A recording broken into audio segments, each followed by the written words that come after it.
Well, preview season rolls along here on the Three Technique, a college football podcast at the intersection of the X's and O's and the Jimmies and the Joes. And today's guest, if you follow college football, you are well aware of the work that they do. I've got Matt Sprouse of Group of Five guys on the show. We're going to talk some G5 football. Matt, I'm thrilled to make this happen, partner. I know, Mitch. It's been several years. We've been kind of going back and forth, and not for real. I mean, other than marriages and kids and all that, but we finally made it happen, man. I'm glad to be on with you.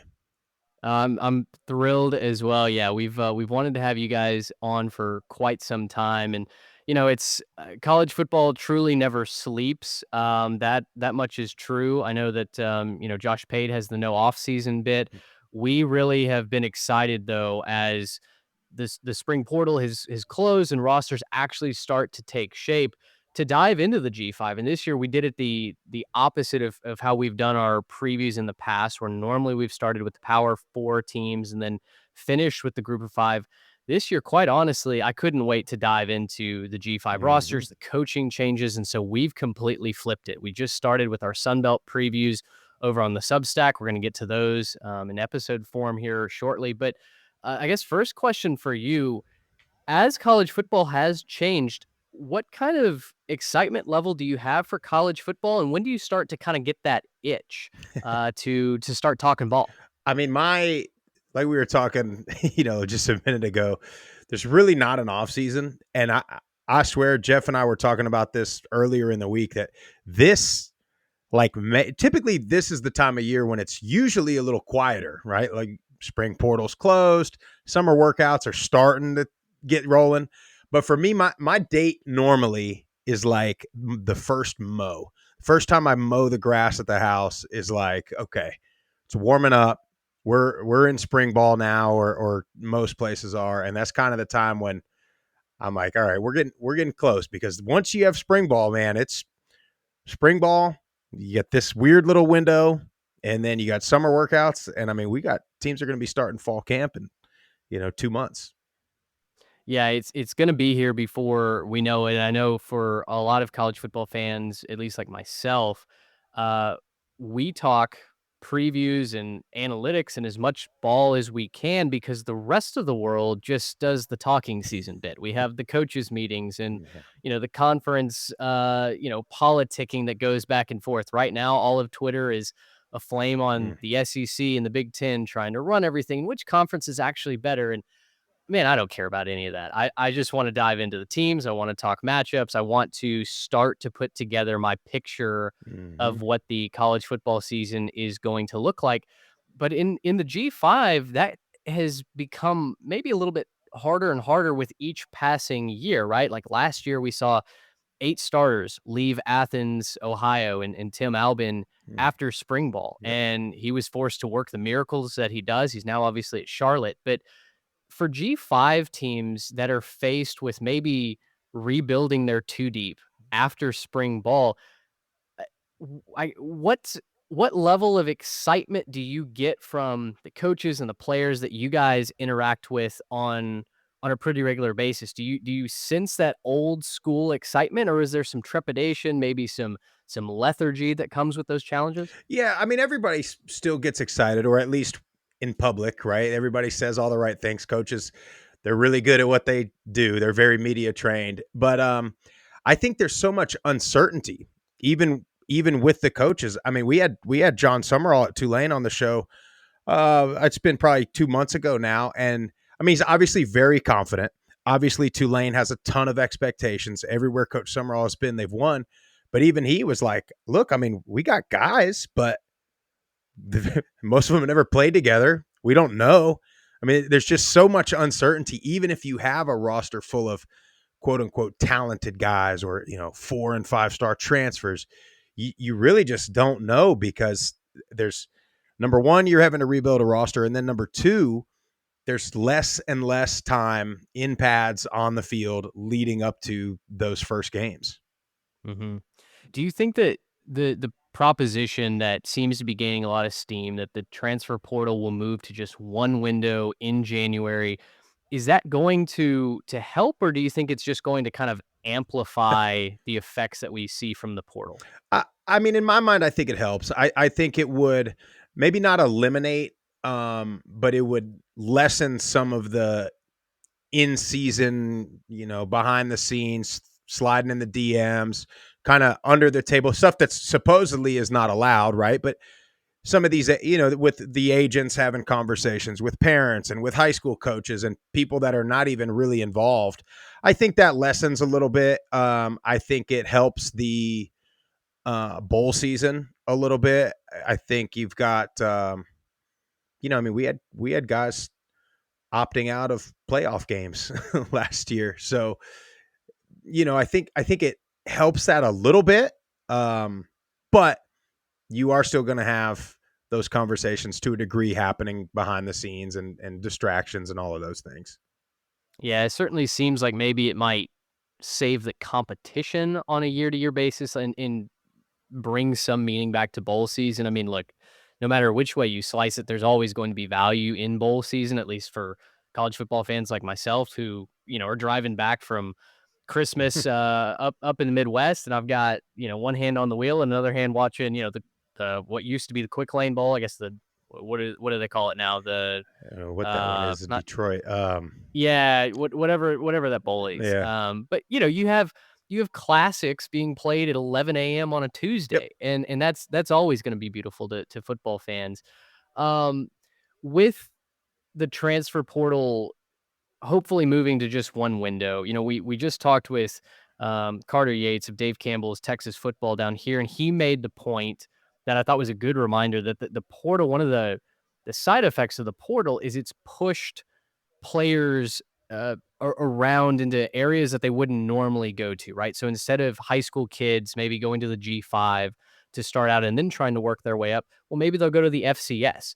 JUCO has seemingly been forgotten as well. Yep. Community college ball, those levels, you just don't see those being used quite as much. So uh, do you think that G5 football, like, where do they need to really dig in, and where do you think they plan on digging in to continue to build these rosters? Is it just loading up on high school kids and trying to get more of them, or is it mining the portal for 20, 30 new roster players like we've seen some of these staffs do? Yeah, I mean, obviously, it's a balance of both. The issue that I say we, but group of five schools, or even let's do, we'll get into this, I'm sure, but my opinion is majority of the Power Four schools are a lot closer to the group of five than they are to the top of their own conferences. But those schools too, um, what they're dealing with is you could go get a high school kid, but if I mean, God forbid they play as a freshman and have any type of success, I mean, you could pretty much kiss them goodbye. So, and then it doesn't always work out. Everybody gets excited about, oh, we got this 5-star kid from the SEC coming to our group of five school. Well, I mean, nobody leaves a situation that's going perfect or going that well. So maybe that kid, maybe he's not as good as the rivals or the on threes thought coming out of high school or whatever. There's character issues or locker room issues. That's the hardest part of it is managing the locker room with all the different new guys all the time. They don't really get a chance to build those bonds and relationships. You got money involved, and you got some kids making $100,000 and some kids making $200. Some kids a walk on. And so that's the difficult part is managing. Like, I liken it to like these NBA coaches. Who are you going to hire? You're going to hire Doc Rivers, Eric Spoelstra, or Greg Popovich when you have 3 or 4 superstars on the team because nobody else can handle it. So it's like that with college now. Yeah, your example of trying to build a roster and get the kids to play together made me think of UTSA from last year, where you listen to UTSA previews from a season ago, and they're finally encouraged about the defense. They've got brand names on the defense, right? Denver Harris is coming to play corner, returning back to his old stomping grounds in South Texas. And then UTSA's defense really, really struggled. The team was not what we hoped or thought we would be looking at them on paper. So yeah, I think that's it's a real guessing game in Mm-hmm. the offseason, and it's so much more than just, hey, the sum of their parts equals the outcome. These coaches have got to manage a lot more than that. So I think that's a good lead in to something that you just hinted at, and that's kind of the direction of college football, right? So many folks are talking about, well, let's just make a new league. Let's just take the Power Four teams and make a league, and the Group of Five teams can have their own playoff, and et cetera, et cetera. But as you mentioned, there's a lot of college teams in these Power Four divisions that, football is not exactly what they excel at. It might be a basketball school, they might be great at college baseball or what have you, but football isn't exactly what they make their name in, other than enjoying the benefits of the big conference, right? So, do you have a solution? Is there something you're kind of rooting for here? Like, how would you what would be a couple of steps that you would take in order to save college football in the direction that it's Oh, going? well, mine is a complete. My solution is a complete fantasy land that I think we're so far beyond. It's to me, it's so simple. But to me, let's just pretend the conferences are the way they are right now. I think you go 16 teams in the playoff. You give all 9 or 10 champions a spot, and then you can let the rest be at large, and you can still get your 3 or 4 SEC teams or your 3 or 4 Big Ten teams. But I think every conference champion, you'll never, to me, whatever computer metric or ESPN chart or pie chart that Greg Sankey puts on a PowerPoint, that none of that proves everything or proves anything, and most of it's based on years and years of tradition and history and preseason rankings and all this other stuff. And especially we're talking about all these teams having a completely new roster every single year, so we're giving certain, not even certain conferences, we're giving certain brand names the benefit of the doubt every single year and letting them start, you know, top 5, top 10 in the rankings. And you'll never truly know. Sure, the SEC champion probably beats the Conference USA champion 99 out of 100 times. Maybe, but we don't know.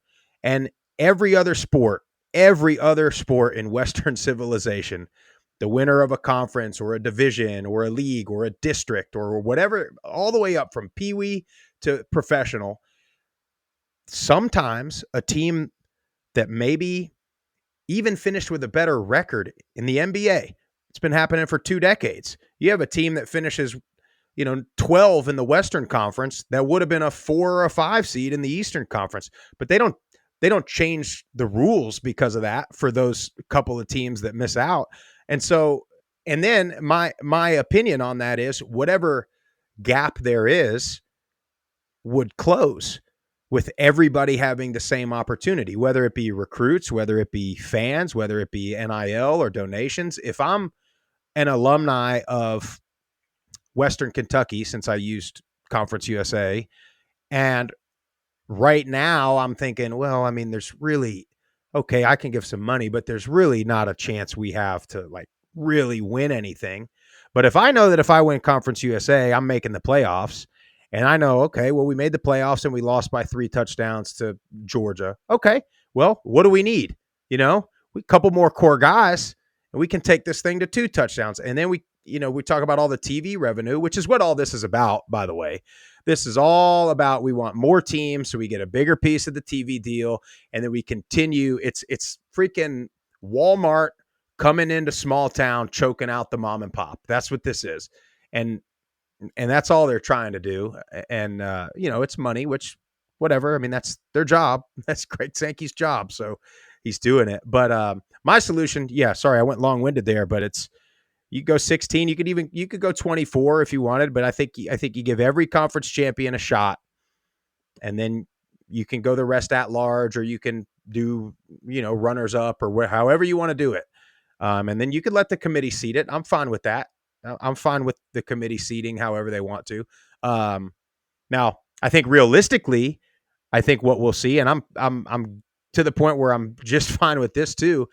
And this is what it was Coach Drinkle at Central Michigan kind of laid this out for me, or for us, when we had him on. Was, I think you're going to see an Amazon or a Disney or an Apple or Google or Netflix or some big media player is going to take your top 30 to 40 I think it's closer to 30, but big, big, big brands, Alabama, Notre Dame, Ohio State, Georgia, Texas, those guys, and say, hey, you guys make your own little league, super conference, exclusive. Your games will be on this network. And then I think we'll be left with everybody else and we'll get some sort of the purity of amateur college football that we had not that long ago. Yeah, boy, there's a lot to dig in there. I think on your last point, I do agree. I mean, it doesn't take an NBA to realize that we're likely headed for an NFL light, right? Mm-hmm. Just because that's what sells. Put the big brands on TV in the primetime spots, have them play each other. That's what everyone's clamoring for, right? Is we want to see more Notre Dame and Clemson, and we want to see more Alabama and Oregon play each other. Um, so I think you're spot on there. And to be honest, I don't know if it this is gonna sound weird. It's almost like, when you've got, like, the stomach bug, right? And you just need to get it out. You don't want to, but you need to Yeah. purge, right? And then you end up feeling better afterwards, even though it sucks going through it. I almost wonder if that's where we are. You can't in the moment, you can't stop the fact that you're sick. You're going to be sick, and the only thing that's giving you a little bit of hope is maybe I'm gonna feel better after it. That's kind of where I feel like where we're at with college football. An extreme example, Yep. obviously, because we still enjoy the game. We still have fun on a week to week basis. And I love Saturdays and all of that. But it does feel like we're kind of caught in between where the reality is setting in. We haven't reached the final destination yet. Yep. And my question is, will we feel better on the other side? Let me ask you this, and I'll circle back to some more thoughts that I have with your structuring there and the reality of college football. But with the revenue sharing model that's supposedly coming, we keep Yeah. having It to ain't. judge. Yeah. Yeah, say we're ruling on it, and then oh well, give us a couple more weeks. We'll get Yep. to it eventually. Um, does that, in your mind, usher in the creation of this super league faster? Is there a world where some G5 schools actually decide, you know what, we're going to go all in on football. We're going to try and compete.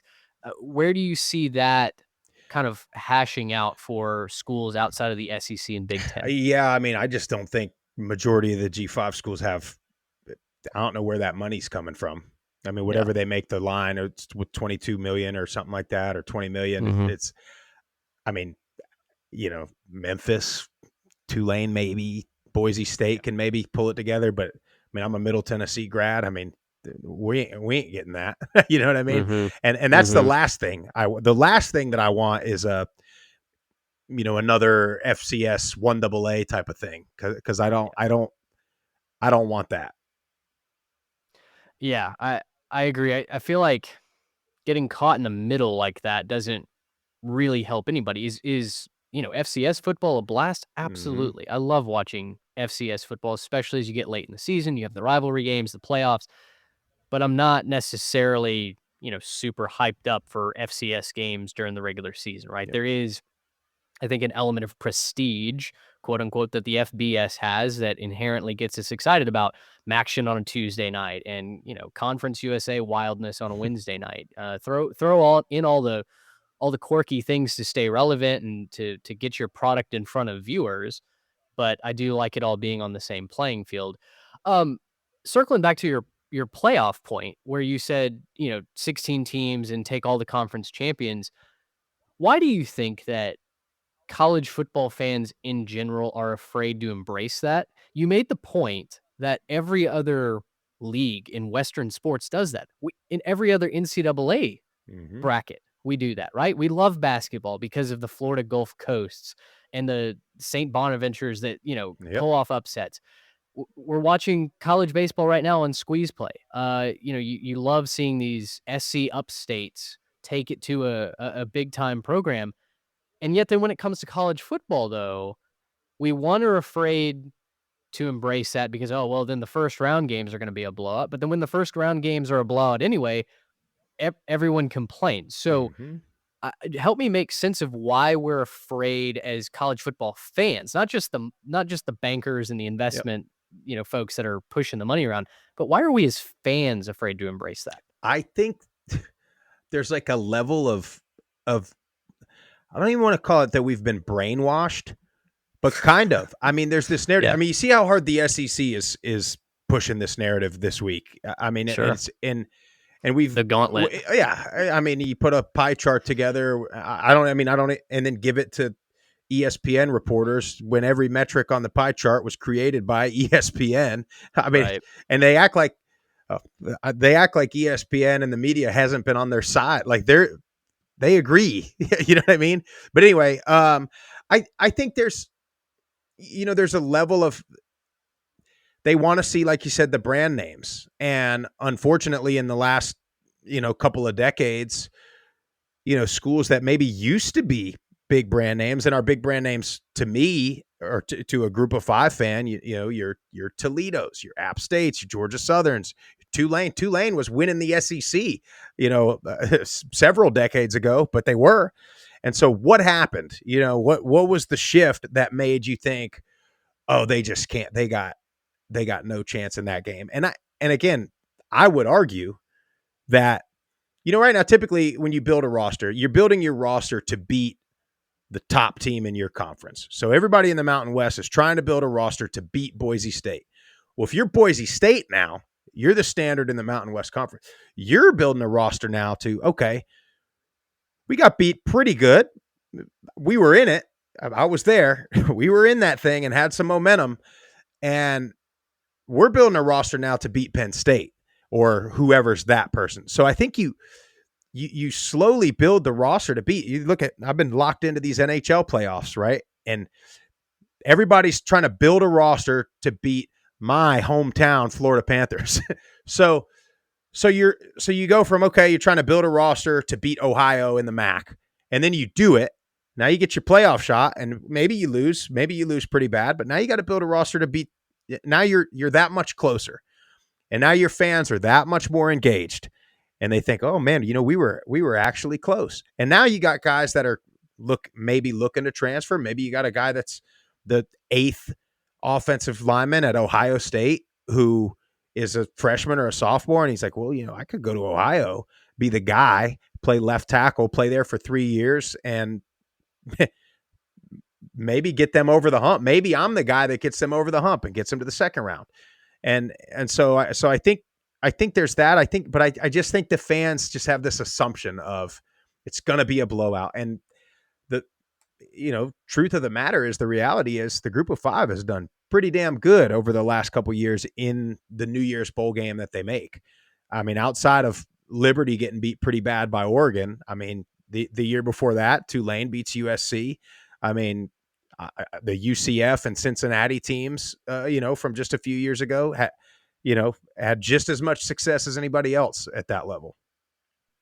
Yeah, I think that's a good point. It's like, okay, if and we still need more data, we still need more, playoff games to be able to analyze, which is why it's so insane that we're changing the rules Every year. like you mentioned earlier on a year-to-year Yeah. basis. Yeah, yeah, Yeah. sure. Oh, no, that's broken. Clearly we need to fix that. Yep. How do you know that? Who nobody had Right. Tennessee getting the doors blown off. I say nobody. Yeah. Most people didn't have Tennessee getting the doors blown off. Does that mean that the playoff system's broken? Does that mean that something Yeah, is, that means we got to change it because we cannot let Tennessee go on the road in the first round. We can't allow that to happen again. yeah, I mean, you have people renaming, the shoe Neyland North 1 second, and then the second, oh, well, Tennessee wasn't that good. Why did anybody ever believe in Tennessee? Like, which is it? So if we are going to overreact and we are going to, make up rules and change things, and yeah, the SEC is going to play the victim role because they didn't win the national championship again. I don't understand why it is a fantasy land to think let all the conference champions get a shot. Like, if you actually want a healthy college football environment, you want to continue to grow the game, all the things that they say publicly, Mm-hmm. I think that actually makes the most sense. And so I don't think that should be that is no more far-fetched to me than any of the other propositions that they've built out with 16 teams, just letting in teams that have 4, maybe 5 losses if your RPI, Yeah. whatever the metric Right.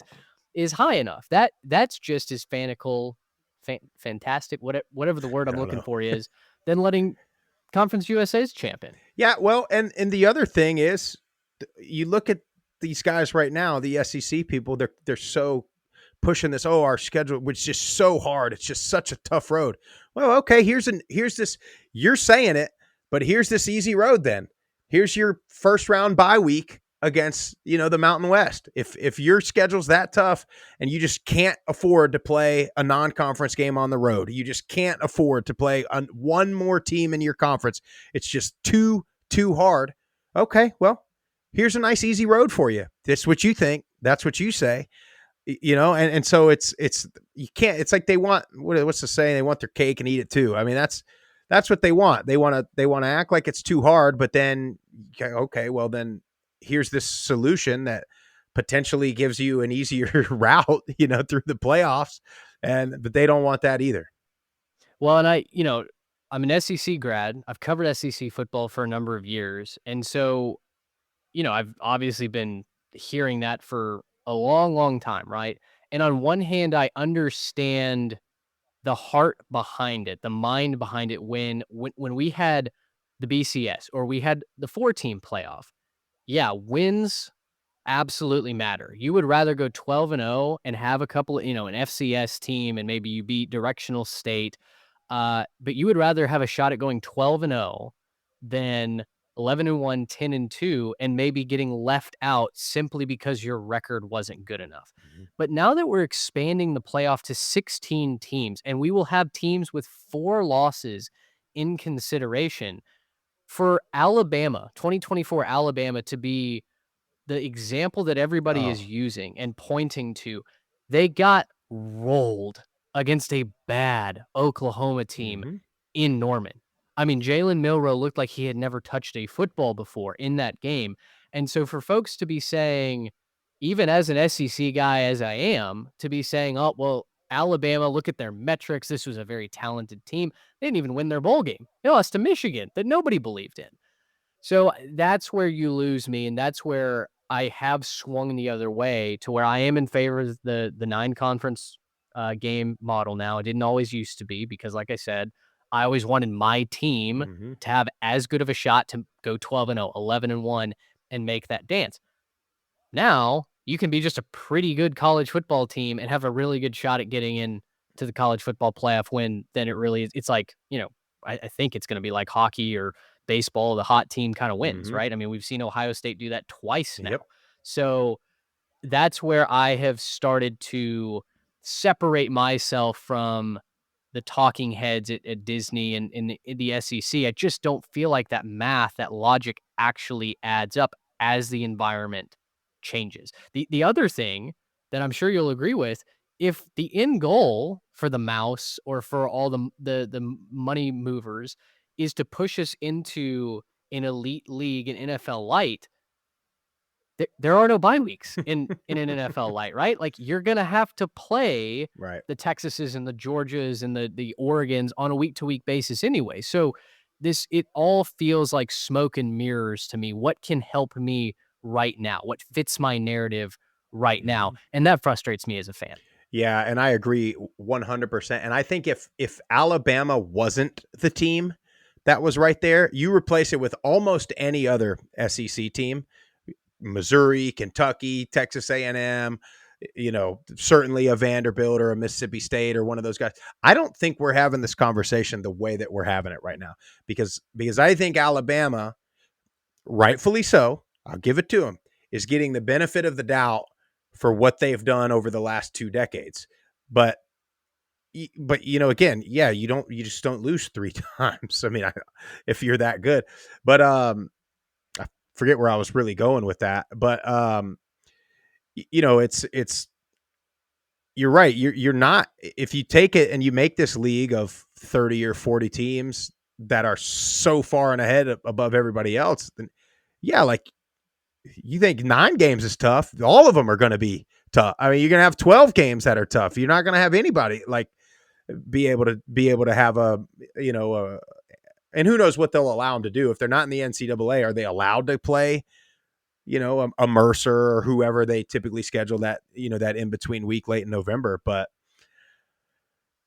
I don't know, man.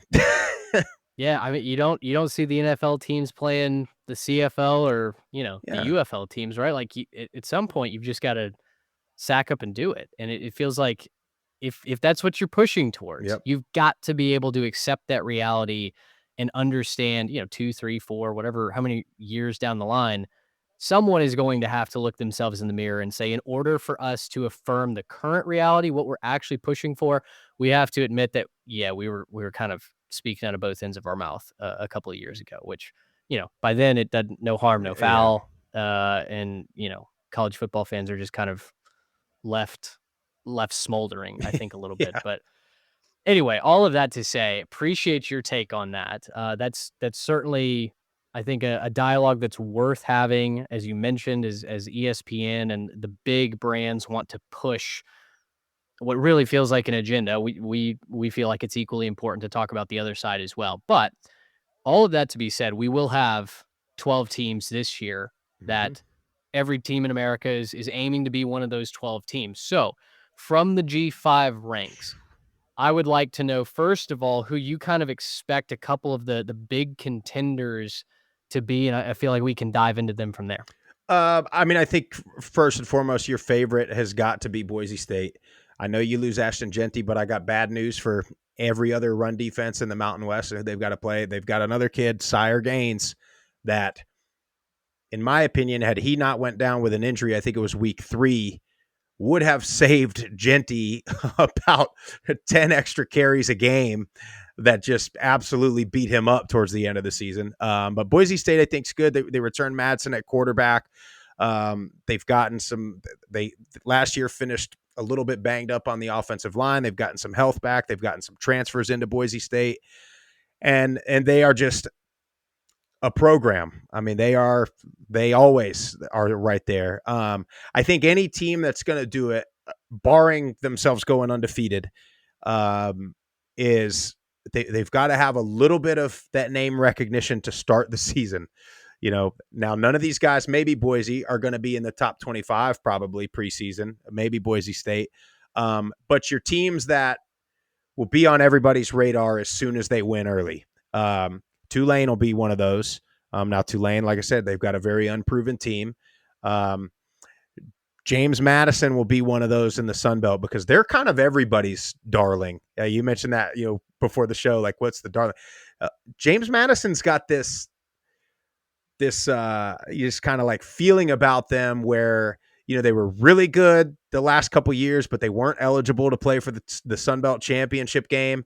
Um, for them, a lot rides on the health of the quarterback Barnett, which, from what I understand, he's ready to go. But they also got the transfer in Sluka, who played for Coach Chesney at Holy Cross before the whole UNLV saga and all that nonsense that happened last year. So they've got some potential there. Memphis is always right there. They've always got talent, and they are one of the few in the group of 5 that can match up financially to a lot of the Power 4 teams. They got that FedEx money over there in Memphis, Shout out so FedEx. so Yep. they can do it. And then everybody else, they've just gotta they're gonna they got to be 8-9-0 before they even sniff the top 25. So that's where it's going to be tough. And then most of these teams will have to play. And this is going to sound like I'm contradicting myself from earlier, but they'll have to play one of the very, very good Power 4 teams very early. And a lot rides on that. That's something that you look at some of these schedules, the way that they pan out. You look at like Middle Tennessee the past several years. This year, fortunately for them, it's a little better. But they've had to go like in Tuscaloosa week 1, in Ann Arbor week 3. Like they're not just playing some random Power 4 team. Like they're playing the ones on the road the first 2 or 3 weeks of the season, and then the rest of the season they're just trying to play catch up because they're banged up. They've already lost 2 games. You know what I mean? So that's going to be tough. You look like Tulane a couple years ago. You've got to have, in my opinion, for the group of 5 team, they've got to have a resume builder, which has got to be a Power 4 win or at least close. Boise going to Autzen last year against number 1 Oregon and losing by a field goal is a pretty damn good metric, to go off of. But you've got to play somebody that you can beat. That you can't go play Georgia in Athens because they're going to beat you by 3 touchdowns, no matter who you are. By the way, they're going to do that to most of the SEC too. By the way, but but you can't go do that. It's got to be like you got to play, Vanderbilt and beat them. You can't lose to them like you're Alabama or something crazy, but you got to beat them, and then you've got to have a pretty decent conference schedule. But you've got to also win every single one of those, and then go on to win the championship game. So it's like a process of elimination. You got to see which team has that perfect lineup of they're really good, but also the schedule's got to line up for them. Yeah, that's good to know about Barnett at James Madison, which is the team that I actually wanted to ask you the next question about. Everything that I had kind of read was really still concerned about whether or not his knee was going to be fully healthy for the year. But yeah, I think if Barnett's back for Chesney in that offense, I I think James Madison has a great shot at making some noise early. And you talked about needing to beat a Power Four team that would send a wave across the rest of the league, right? Well, they Week got 2, James Madison goes to L&N Stadium to take on the Louisville yep, Cardinals, who are gonna be a preseason top 25. yep. The rest of their schedule, though, you talk to some people, it's an easy schedule. You talk to other people, like maybe myself, and I'm like, I don't this feels like it's fraught with landmines going through the Sun Belt. So, some talking heads, I think Andy Staples has them as his G5 champion.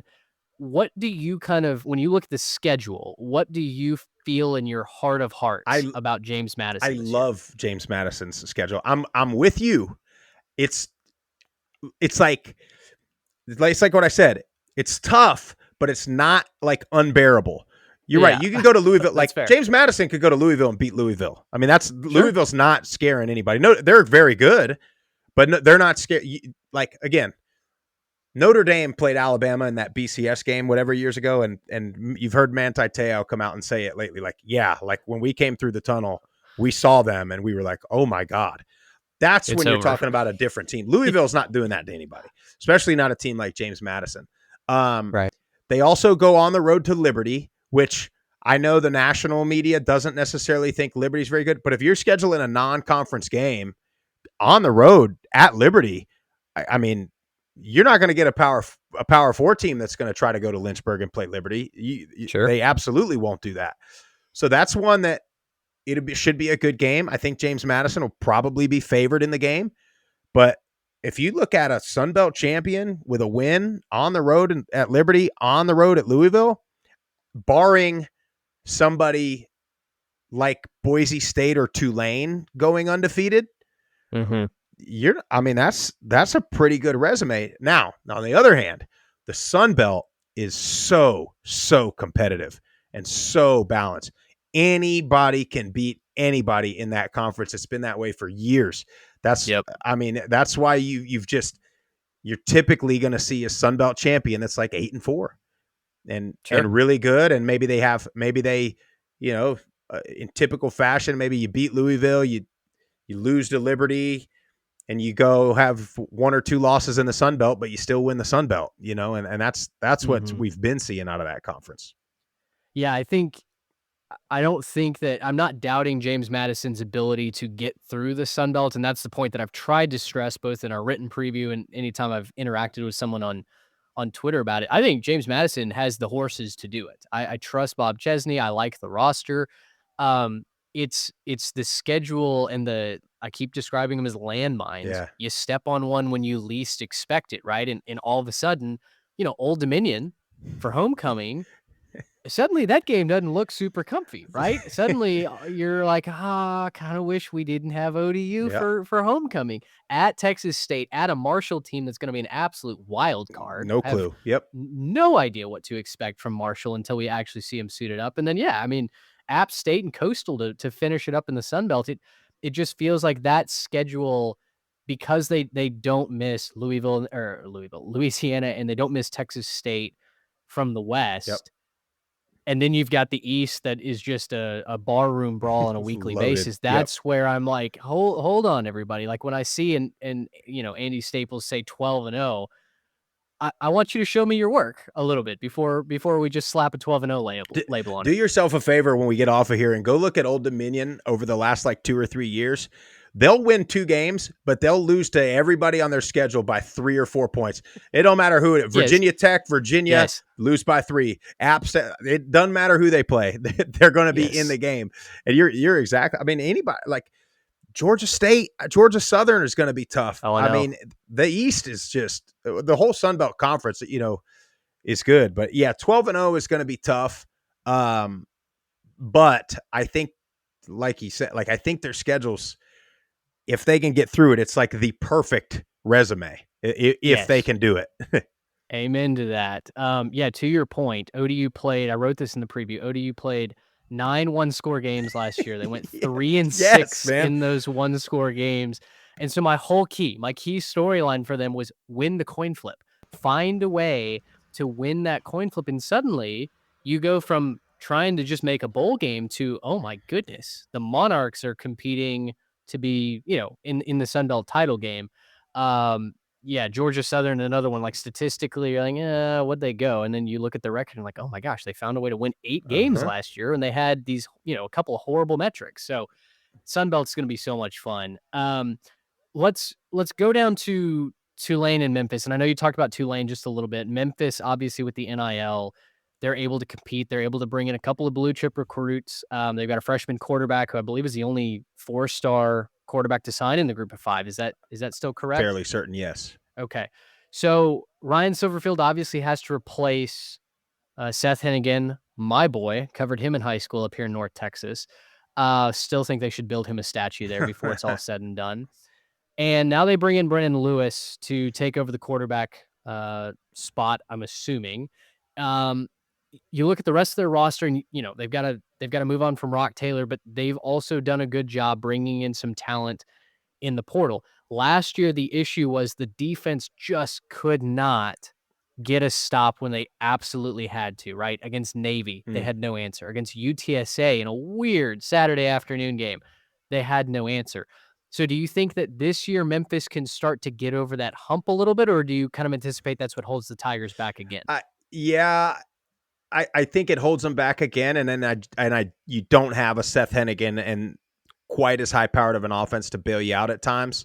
Yeah. I mean, anytime it's so rare that you're going to see a guy 4-year starter like Hennigan was, and you may never see it again outside of maybe one of the academies. But Mhm.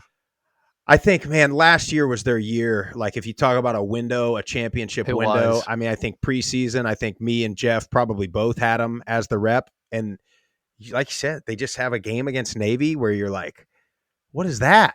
What team is that? And then everybody gets real high on Tulane last year, and then they go play Memphis, and the Memphis that everybody expected all season shows up, Yeah. and you're Defense was and you're nails. like, oh my god, Memphis is unbelievable, and we're like, and that's kind of been the frustration for Memphis fans over the years with Coach Silverfield. And I think he's a hell of a coach, but Yeah. their frustration is because on one hand you sit there and be like, what do you mean they win 10 games every single year? And they're like, yeah, but the 2 they lose are like head scratchers. Like, how did we lose this game? Yeah. So I think they'll be competitive. I gotta look. Who do they play in the non-conference? In the who's their Power 4 opponent? I know they play That's it. Troy. They play Troy at home, which is a nice one. I think Troy will be better. They have some decent recognition. Yeah, they've got It's like Chattanooga, Georgia State, Troy, Arkansas. And then they've got FAU, Tulsa, UAB, USF, Rice, Tulane, ECU, Navy. so. I mean, okay, Arkansas. I mean, That's right? they're beatable. Certainly beatable, right? I mean, that's what I'm They're talking beat. about. You can beat Arkansas. Yeah, But I think they'll be good. I just don't see them being as good as they were last year. And so sure. unless they don't have any games where they give up 41 points or whatever it was to Navy, um, they might take a step back, which a step back could be winning 9 games and playing for the American championship, but Right. it's probably not a playoff team in my opinion. Memphis does have those, like, throw the controller moments where, you're playing on Heisman difficulty and the CPU has just decided, "We're coming back. There's nothing you can do about it, we're coming back." That's what it's felt like watching Memphis's defense over the last we couple of years, just surrender Cobras. Oh my gosh, this is happening. we were down at Memphis. This was 2 seasons ago when Boise went to Memphis to play, and Mhm. the first half of the game, we were like, I mean, I'm sitting there telling Jeff, and Tip was with us at the time too. I'm sitting like, guys, I don't see it. I don't like him. I'm like, I don't like anybody. I don't like Hennigan. I don't like anybody on this team. And then the second half, they come out, and you're like, oh, like I literally look over at Jeff, and I'm like, I think Hennigan's hurt, man. I don't like it. And then the next half, he comes out, and I'm like, I got Hennigan for Heisman in this Yeah. half. I'm like, this guy's unbelievable. And then Yeah. they end up beating Boise, but that's just been their MO for a minute now, it seems. Yeah, gosh, I love it so much. That to lose that would just hurt, would crush part of my sports soul. To lose the Memphises and the Boise States and the Ohio's of college football, that would just crush my sports heart. So gosh, I'm hoping we never see it. Outside of playoff contenders, I sent you this as like an addendum to our run sheet today. We have long had a series on our channel where we talk about our darlings of the upcoming season. It's been one of our most popular series.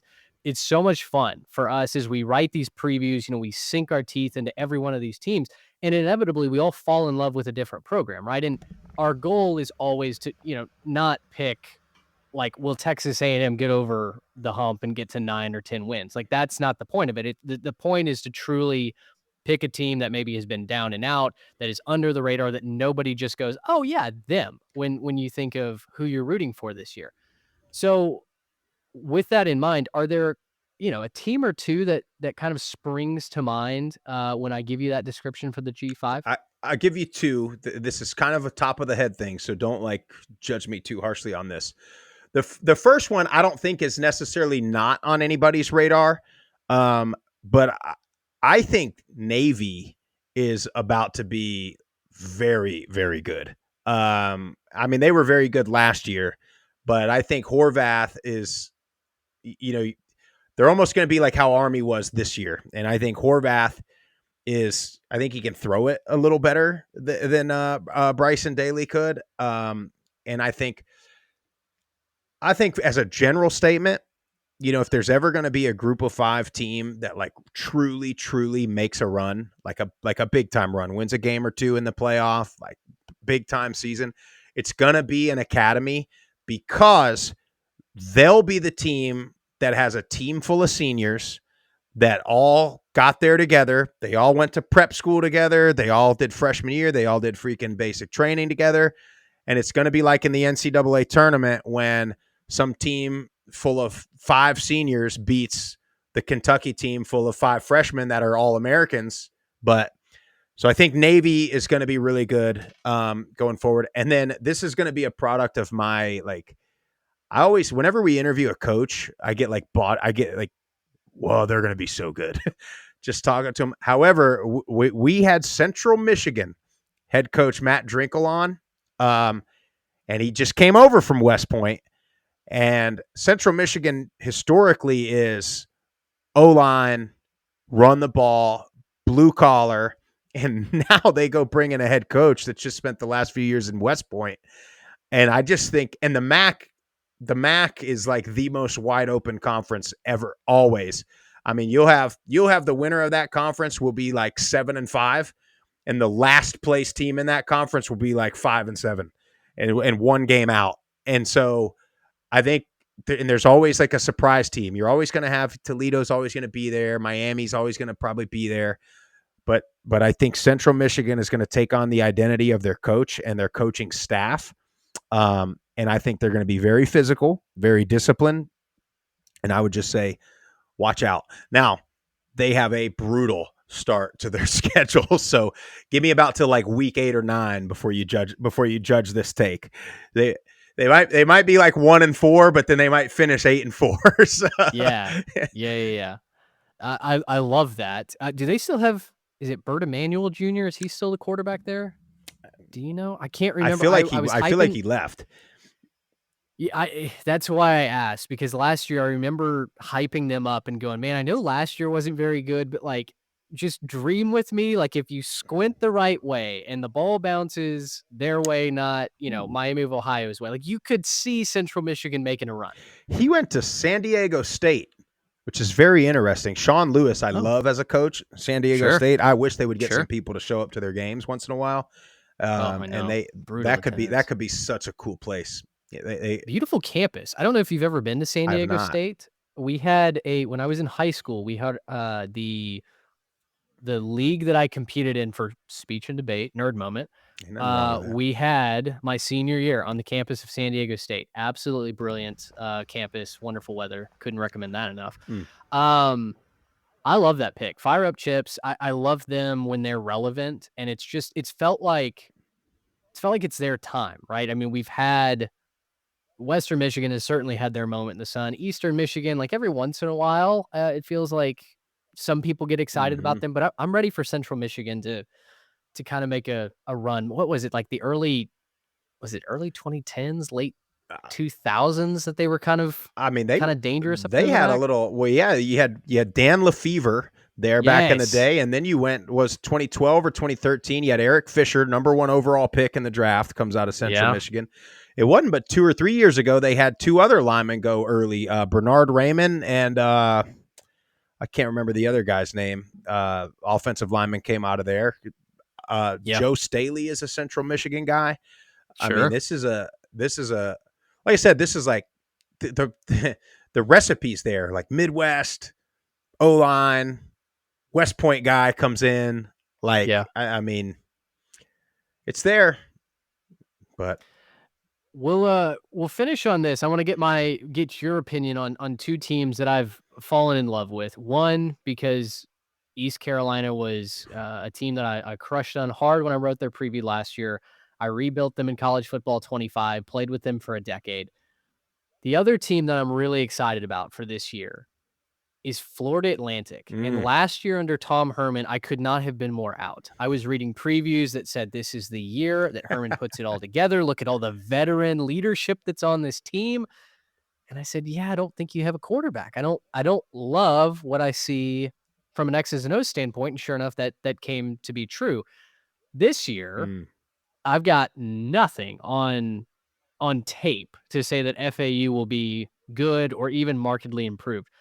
But boy, I'm really excited that Caden Veltkamp mm, actually now gets to play for Zach Kitley coming over from mm-hmm. Texas Tech. FAU could score all the points and also give up all the Yeah, points, they could. and I would love to watch them. Yeah, I don't think you. I mean, I don't think you really need to have a ton of proof on tape because Zach Kitley came over from an FCS school when he went to Western Kentucky and brought in Mhm. his FCS quarterback, a guy by the name of Bailey Zappi, and they set every single quarterback passing record in the country that year. So I am right there with you on Florida Atlantic. I think offensively, now, yeah, defense. I mean, listen, when you talk about Texas Tech and Western Kentucky, I mean, these teams over the last 3 decades have scored 50 points every game and then given up 50. Yeah. So, so there's no telling what they'll be defensively. Now, for Zach Kitley, what I will say as a positive for them is this is just going back to even when I was at Middle Tennessee, FAU because of their location. I mean, they always have unbelievable skill players, Mhm. unbelievable. So now you throw in Zach Kitley in that offense, and then you bring down a quarterback and Veltkamp. I'm right there with you on them. Who else did you say? East Carolina. East Carolina with Blake Harrell. I like Blake Harrell too. He coached his way into that job last year. I mean, they He just did. started so poorly last year, and then they finished the season super strong. East Carolina is, in my opinion, like the one team that hasn't been very good in a long time. I shouldn't say a long time. They haven't been good in a few years, right? In a while, yeah. And if they're good, it is so good for college football and especially the group of five. Yeah. They've got arguably, I mean, they probably got the best stadium as far as like atmosphere and size. Their fans will fill it. You know, their fans, Mhm. especially if they start winning some games. Mhm. Um, if their quarterbacks can protect the ball a little bit, they got a chance. I mean, that was their downfall last year. That's the they're rub. throwing 3 or 4 interceptions a game, no matter who they put back there. So that's got to be what is. They still have Jake Garcia. Is he going to be the guy? No, Caden Hauser. he's Cat. Is it Caden or Catton? I It thought might be Catton. oh, Michigan State Yeah. transfer. Yeah, everybody knows who we're talking about. No, Jake Garcia is on his like sixth school Oh, he in as transferred many years, I again. think. Yeah, he's gone. He left this Well, spring. he transferred 3 times in high school too. By the way, I do. That was from what? California to Georgia, and he went to play for Rush Probst. Yes. What was that show? I don't. What was that show that? I don't remember the name of the show. It was a Netflix show. It wasn't Two A Days. I Yes. mean, obviously, Rush Probst was at Hoover for that show Two A Days. I don't know if you. I might be. You might not be old enough to remember Two A Days. I don't Two. know. Titletown? Yes. Or Yeah. Something like that about yeah. Valdosta High School. Yes. No, who Yeah. that do yourself. That's your 2 assignments I'm giving you is look up Old Dominion's last couple years and what you already did, and then Two A Days was a show. This was probably like 2007, 2008. It was following Hoover High School in Alabama, and Rush Probst was the coach, and they had like John Parker Wilson. They had some defensive end. Sure. They had a bunch of guys, but obviously Rush Probst turned out to be just like one of the worst human beings on the planet. So Yeah, I was gonna say that. I think when they were selling that show, I think that the vision for it was a lot different than it yeah, ended up being. Because you get to the end of that show and you're just like, oh, yeah. what if Well, I then he watch? went back to Alabama and became the coach at some other little high school. I mean, how he Yeah, keeps getting jobs is like baffling to me. But no kidding, no kidding. Well, what a what a unique way to end this episode. Probably as it should have been. It was a little off the walls, but Matt, I enjoyed it immensely. For those that may be discovering your brand for the first time through our show, let the folks know where they can find you guys. yep, we're on all the social platforms. It's just at Group of Five Guys. The logo on my hat there is what you'll see in all of our Yep. like profile pictures. YouTube, same thing. We do right now in the off season, we're doing a live show every Monday night, typically at 8 o'clock Eastern. And then during the season, we'll probably be doing 3 shows a week, Monday, Wednesday, Friday in the morning. So just be on the lookout for that. And are you guys planning to do the tailgating shows again? Is that in the cards this year? Those are I love doing those. They've been, just to be transparent with you, like they've been kind of hit or miss for us. You know, it's very difficult to do it live because internet I'm and sure. satellite and all of those things. And then, I mean, because of the fact that, you know, we both work full-time jobs. We both have family. I'm about to have my 3rd kid. Jeff's got 3 kids already. So Maybe right now. yeah, it might be happening. We could do it live on the air, but Yeah. but so it's kind of like, you know, we just can't commit to doing it every single week. Yeah. Now if we go, you know, we got some games on the radar that we're like really, really wanting to go to. We'll more than likely do one. I think our goal this year is to, instead of trying to do a show Saturday morning and then go to the game right after, I think our goal is to get there on Friday and do a show either Friday afternoon or something like that. And then that way we can just kind of go enjoy the games. Sure. Totally understandable. Yeah. Well, man, you guys crush it when you do that stuff. I can't remember, was last year the only year that you had done that, or had you done that a couple of years prior as well? We did it last year. We did it a bunch. The year before we did it like once or twice. I think we did it at Tulane. We did it at a bar at like 10 o'clock in the morning at Tulane in New Orleans. We went The bar was packed, of course. Yeah, not a single soul in the bar. Like we were like, what are we doing? Yeah. And then we did it at Liberty, which was cool. Other than where there are no bars. They're there now. But it was like raining and freezing cold, and it was just like everything that can go wrong when we go live like that just always goes wrong. So we're trying to like do it a day early so we can relax a little bit and not put so much pressure. Well, man, as someone who for several years handled the broadcast, especially outside for the different universities that I worked at, whenever I tuned in, you guys always we're buttoned up, just so much fun, a great product. Obviously, everything you guys do for the game of college football is huge. So, this is our fourth year of the show, and quite honestly, you guys have been a big inspiration for the way that we've covered college football and tried to make it fun and relatable. So, know that No, I as you guys appreciate that, man. head into another year, as you maybe go head into the delivery room, Yeah, just trying to get you yeah, hyped up. yeah. Thanks. Yeah, You've got a legacy that you're yeah, defending here. So, anyway, all that to say, Matt, appreciate you coming on. This has been a blast. We will do it again. hundred Hopefully, we can percent. get Jeff on the show as well. And yeah, best of luck to you and your wife and the delivery of a healthy baby. I appreciate it so much, man. No, that means a lot what you said about the show and everything, and no doubt we'll do it again. And if we can figure out a way to, end up at the same place on a Saturday, we'll link up and tailgate together, and Be great. have a few cold ones and have a grand old time. So I appreciate you, man. Absolutely. Sounds good. All right. Well, there he goes. Matt Sprouse, group of five guys. Please go give them a follow over on Twitter, YouTube, all the social handles. As I mentioned earlier, they are well worth it.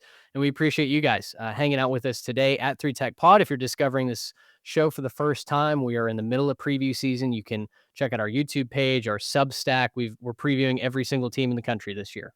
Should be a ton of blast. We're putting a lot of heart and soul into it, and hope you guys enjoy. So, for Matt Sprouse, and I'm Mitch Mason. Thanks so much for hanging out with us. Until next time, so long, everybody. Gracious him. How about that?